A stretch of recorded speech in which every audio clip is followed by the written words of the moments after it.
As promised, we're going to work through an example of oscillations. We're going to look at masses on a spring. So let's start with a spring, and we're going to put a mass on it. And the spring's going to have a spring constant of K, the stuff we've covered before, and it's going to have a mass of M. And we're going to push it back and forth. It's going to oscillate back and forth like this. And everybody's happy, and this thing just moves back and forth in a little bit of a mesmerizing, sort of hypnotic sort of way. But let's think what happens if we were to draw the free body diagram when it's at any one of its positions. And I'm going to draw it at its maximum position. So when it gets to the maximum position, I will pause it. This little diagram is going to keep going. Just ignore it. But we're going to look at the free body diagram for this block. So we know that this thing has a weight force pointing down. We're assuming it's resting on a table, so it's going to be frictionless table, so it's got a force up.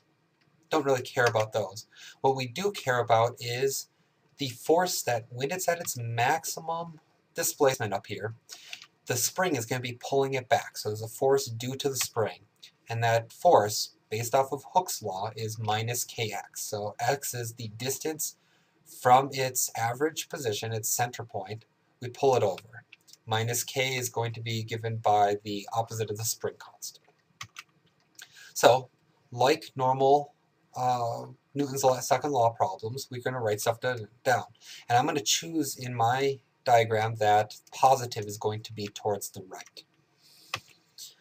So I write down that the sum of the forces is equal to mass times acceleration. Net forces give us our acceleration, and we're only dealing with the x direction because the y direction is just going to cancel. So I write down that my net force, I only have one force in the x direction. It points in the minus kx direction, and I set that equal to ma. And the ma is just from Newton's second law again. So now I look at this equation, I rearrange it, and I notice that I have a is equal to minus something times x. This is exactly the equation that I had before, except for I have this k over m instead of that omega squared. So my equation, this acceleration related to the opposite of the position, this is going to give me harmonic motion. So I'm just going to define omega squared to be k over m. And that's what's going to happen is when we substitute back in, we come up with that familiar equation. So this equation satisfies that harmonic motion, this oscillatory motion, so we can instantly write down the position. Position has a new maximum amplitude of x naught. I used to call it a, I'm calling it x naught now. It's going to be a cosine function because I'm starting off with the maximum amplitude out here.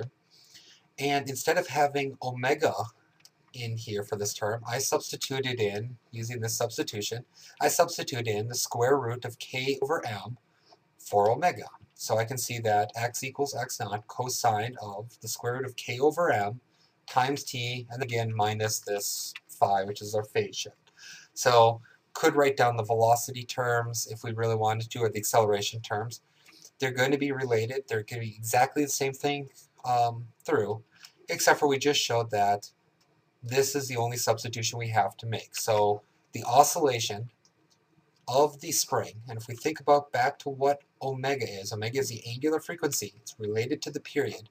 The period of oscillation of a spring is given in terms of this relationship of k over m or m over k. One of these values will be able to describe the frequency or the period of the oscillation. So in a spring mass system, the mass of the object determines how long its period is, and the stiffness of the spring will determine how long it takes for this function to repeat itself. So this will give us some powerful tools in solving stuff later on.